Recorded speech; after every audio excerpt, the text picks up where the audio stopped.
Hello guys, आज के video में आप सबके लिए लाए हैं एनसीईआरटी क्लास 8 का साइंस सोल्यूशन चैप्टर नंबर 18 वायु जल का प्रदूषण। तो आइए देख लेते हैं। क्वेश्चन नंबर 1 है किन विभिन्न विधियों द्वारा जल का प्रदूषण होता है। तो जल का प्रदूषण होने का प्रमुख कारण है, तो इसका आंसर हो जाएगा पहला है मल अवशिष्ट। रसोई, शौचालय और कपड़े धोने के स्रोत भी अवशिष्ट पदार्थ के कारण है। यह भी पानी को दूषित करने के लिए जिम्मेदार है। दूसरा है औद्योगिक अवशिष्ट। उद्योग जल स्रोतों में हानिकारक रासायनिक अवशिष्ट जारी करते हैं जो उन्हें प्रदूषित कर रहा है। तीसरा है कृषि रसायन। किसान अत्यधिक मात्रा में कीटनाशकों और उर्वरकों का उपयोग करते हैं जो फसल उत्पादन की दर क्या करता है, तो ये रसायन बारिश और बाढ़ के कारण जल निकाय में मिल जाते हैं जिससे जल प्रदूषित होता है। ओके, नेक्स्ट है व्यक्तिगत स्तर पर आप वायु प्रदूषण को कम करने के लिए कैसे सहायता कर सकते हैं। तो किसी व्यक्ति को वायु प्रदूषण कम करने के लिए इन बातों पर ध्यान देना चाहिए। पहला है कम दूरी के लिए वाहन का प्रयोग नहीं करना चाहिए। दूसरा, जितना हो सके कारों का इस्तेमाल से बचना चाहिए और जब भी संभव हो सार्वजनिक परिवहन का उपयोग करें। तीसरा, वाहनों और घरेलू चिमनी के उत्सर्जन को नियंत्रित करना चाहिए। ओके, नेक्स्ट है कूड़े को हमेशा सही तरीके से निपटाना चाहिए और न ही जलाना चाहिए। नेक्स्ट है स्वच्छ ईंधन जैसे एलपीजी और सीएनजी का उपयोग से डीजल और पेट्रोल से के बचाना चाहिए, इसके बजाय इसका इस्तेमाल करना चाहिए। ओके, नेक्स्ट क्वेश्चन आती है स्वच्छ पारदर्शी जल सदैव पीने योग्य होता है। टिप्पणी कीजिए नहीं।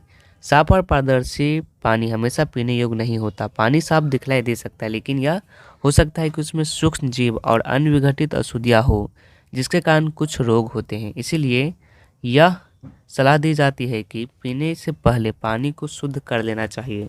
पानी की शुद्धि पानी को शुद्ध करने वाली प्रणालियों द्वारा या उबालकर भी किया जाता है। ओके, नेक्स्ट है आप अपने शहर की नगर पालिका के सदस्य हैं। ऐसे उपायों की सूची बनाइए जिसके नगर के सभी निवासी को स्वच्छ जल की आपूर्ति सुनिश्चित हो सके। तो इसका आंसर हो जाएगा सभी निवासियों को स्वच्छ पानी की आपूर्ति सुनिश्चित करने के लिए निम्नलिखित कदम उठाए जाने चाहिए, जिसमें सबसे पहला है पानी के पाइप के आसपास का क्षेत्र भी स्वच्छ होना चाहिए। दूसरा, क्लोरीकरण जैसे रासायनिक तरीके से पानी को शुद्ध करने के लिए उपयोग किया जाना चाहिए।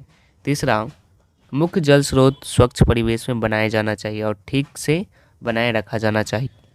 नेक्स्ट क्वेश्चन आती है शुद्ध वायु तथा प्रदूषित वायु में अंतर क्या है। तो सूत्रानुसार शुद्ध वायु लगभग 78 पर शुद्ध वायु यानी कि सूत्रानुसार शुद्ध लाए लगभग 78% नाइट्रोजन, 21% ऑक्सीजन और 0.23% कार्बन डाइऑक्साइड तथा अन्य गैस जैसे ऑर्गन, मीथेन, ओजोन और पानी के वाष्प यानी कम मात्रा में उपस्थित है। जब इस वायु की संरचना में हानिकारक पदार्थ या गैस जैसे nitrogen, carbon dioxide, sulphur dioxide, carbon monoxide और पार्टिकुलेट मैटर मिलाकर परिवर्तन किया जाता है तब ऐसी हवा को प्रदूषित हवा कहा जाता है। ओके, नेक्स्ट क्वेश्चन है उन अवस्थाओं की व्याख्या कीजिए जिसमें अम्ल वर्षा होती है। अम्ल वर्षा हमें कैसे प्रभावित करती है, तो आइए इसका आंसर देखते हैं।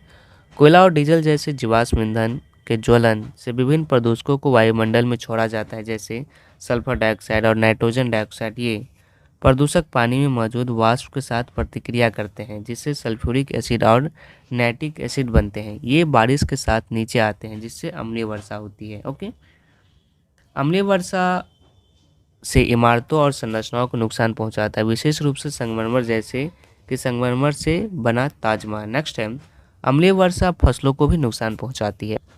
नेक्स्ट क्वेश्चन है अपने कक्षा में विश्व उष्णन के बारे में दिया जाने वाला संक्षिप्त टिप्पणी लिखें।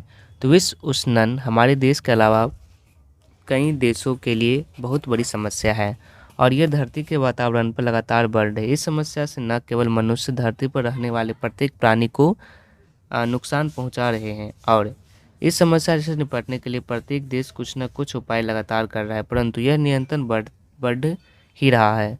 विश्व उष्णन से सबसे बड़े जिम्मेदार स्वयं मानव है। उनकी गतिविधियां ही कुछ ऐसी है कि हर तरफ लगातार विश्व उष्णन बढ़ रहा है। मनुष्य की गतिविधियों से खतरनाक gas carbon dioxide, methane, nitrogen oxide इत्यादि का ग्रीन हाउस गैसों की मात्रा में वातावरण में बढ़ोतरी हो रही है। नेक्स्ट टाइम ताजमहल की सुंदरता पर संकट का वर्णन करें। तो इसका आंसर हो जाएगा अम्लीय वर्षा ताजमहल की सुंदरता के लिए एक बड़ा खतरा है। जब एसिड बारिश स्मारक पर गिरती है तो पूरी तरह से संगमरमर से बनना ये स्मारक के साथ प्रतिक्रिया करते हैं जिससे एक पाउडर जैसा पदार्थ बनता है जो वर्षा में घुल जाता है। यह घटना संगमरमर के कैंसर के रूप में जाना जाता है। इसके अलावा मथुरा तेल रिफाइनरी के उत्सर्जित कालिक के कण संगमरमर के पीलेपन के लिए जाने जाते हैं। नेक्स्ट क्वेश्चन आती है, जल में पोषण के स्तर में वृद्धि किस प्रकार जल जीवों के लिए उत्तरजीविका को प्रभावित करती है। तो इसका आंसर है, एक जल के पोषक तत्वों के स्तर में वृद्धि शैवाल की आबादी में अत्यधिक वृद्धि की ओर जाता है। जब ये शैवाल मर जाते हैं तो वे डिकम्पोजन के लिए भोजन के रूप में सेवा करते हैं।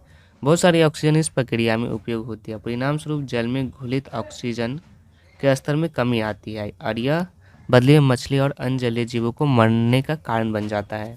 तो वीडियो पसंद आया तो वीडियो को लाइक कीजिएगा। इसका PDF डिस्क्रिप्शन में दिए हैं, आप वहां से डाउनलोड कर सकते हैं। यह वीडियो देखने के लिए आप सभी का बहुत बहुत धन्यवाद।